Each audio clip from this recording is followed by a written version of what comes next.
യേശുനാമത്തിന് മഹത്വമുണ്ടായിരിക്കട്ടെ.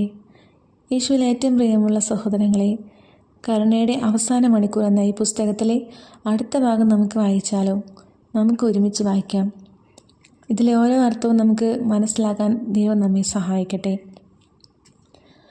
സൂര്യനിലെ അടയാളം. ഞാനാണ് സൂര്യൻ, നീതിയുടെ സൂര്യൻ. സൂര്യൻ അതിൻ്റെ പ്രകാശം നൽകുകയില്ല എന്ന് തിരുവചനം പറയുന്നു. മേഘങ്ങൾ അതിനെ മറയ്ക്കാത്തിടത്തോളം കാലം സൂര്യന് തന്നെ മറയ്ക്കാനോ പ്രകാശം നൽകാതിരിക്കാനോ സാധ്യമല്ല എന്നത് സത്യം തന്നെ. അതുപോലെ തന്നെ എതിർ ക്രിസ്തുവിൻ്റെ ഈ കാലഘട്ടത്തിൽ അവൻ ലോകത്തിന് പ്രദാനം ചെയ്യുന്ന ഭൗതിക വസ്തുക്കളും സമ്പത്തും കൊണ്ട് നീതി സൂര്യൻ മറയ്ക്കപ്പെടും.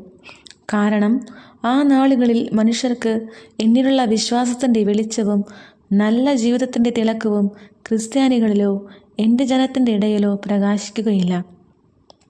മനുഷ്യർ ഭയത്തിൻ്റെ പിടിയിലായിരിക്കും. തങ്ങളുടെ അധികാരം, പദവികൾ, മതപരമായ ബഹുമതികൾ, സമ്പത്ത് എല്ലാം നഷ്ടപ്പെടുന്നതിനെയോർത്തുള്ള ഭയമായിരിക്കും അത്. ചന്ദ്രനിലെ അടയാളം. അടുത്ത അടയാളം ചന്ദ്രനാണ്. ചന്ദ്രൻ നിങ്ങളുടെ പരിശുദ്ധ അമ്മയുടെ സഭയുടെ അടയാളമാണ്. ഇപ്പോൾ നിങ്ങൾ കാണുന്നത് സഭയുടെ അന്ത്യനാളുകളാണ്. ഞാൻ അവളെ എങ്ങനെ സ്ഥാപിച്ചുവോ അവൾ അങ്ങനെ അല്ലാതായി തീർന്നു കഴിഞ്ഞു. അവൾ അഹന്തയിലേക്കും പൊങ്ങച്ചത്തിലേക്കും മാറിക്കഴിഞ്ഞു. കരുണയും സഹിഷ്ണുതയും അവശേഷിക്കുന്നില്ല. ചാരിത്രശുദ്ധി വിഷയാസക്തിക്കും അശുദ്ധിക്കും ധാർമ്മിക ഭ്രംശത്തിനും വഴിമാറിക്കഴിഞ്ഞു. സ്വഭാവ നൈർമല്യത്തിൻ്റെ തിളക്കം അസൂയയിലേക്കും ദുഷ്ടമനസ്ഥിതിയിലേക്കും മാറി. ആത്മസംയമനം ഭക്ഷണാസക്തിക്കും അത്യാഗ്രഹത്തിനും വഴിമാറി. ക്ഷമയ്ക്ക് പകരം കോപവും യുദ്ധവും ജനങ്ങൾക്കിടയിലെ ഭിന്നതയും നടമാടുന്നു. വിവേകത്തിൻ്റെ സ്ഥാനം അശ്രദ്ധ കൈയടക്കിയിരിക്കുന്നു. എൻ്റെ ജനമേ, ഇതാ ഞാൻ മുന്നമേ പറയുന്നു.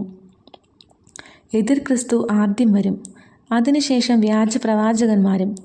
അവർ കഴിയുമെങ്കിൽ തിരഞ്ഞെടുക്കപ്പെട്ടവരെ പോലും വഴിതെറ്റിക്കാൻ പാകത്തിലുള്ള വലിയ അടയാളങ്ങളും അത്ഭുതങ്ങളും പ്രവർത്തിക്കും. ഈ ലോകത്തിലെ ജനങ്ങൾ ദൈവത്തിൻ്റെ മുൻപിൽ കരങ്ങൾ നീട്ടുന്നതിന് പകരം ആഭിചാരവും ഭാവിഫല പ്രവചനവും പോലെയുള്ള പിശാചിൻ്റെ പ്രവൃത്തികളെ ആശ്ലേഷിച്ചുകൊണ്ട് ദൈവത്തിനെതിരെ പാപം ചെയ്യുകയുമാൽ അവ രക്ഷപ്പെടുകയില്ല. അതുകൊണ്ട് എല്ലാവരോടുമായി ഞാൻ പറയുന്നു, വഞ്ചിക്കപ്പെടാതിരിക്കുക. നിങ്ങളുടെ വിശ്വാസവും ശരണവും എന്നിലും ദൈവത്തിലും അർപ്പിക്കുക.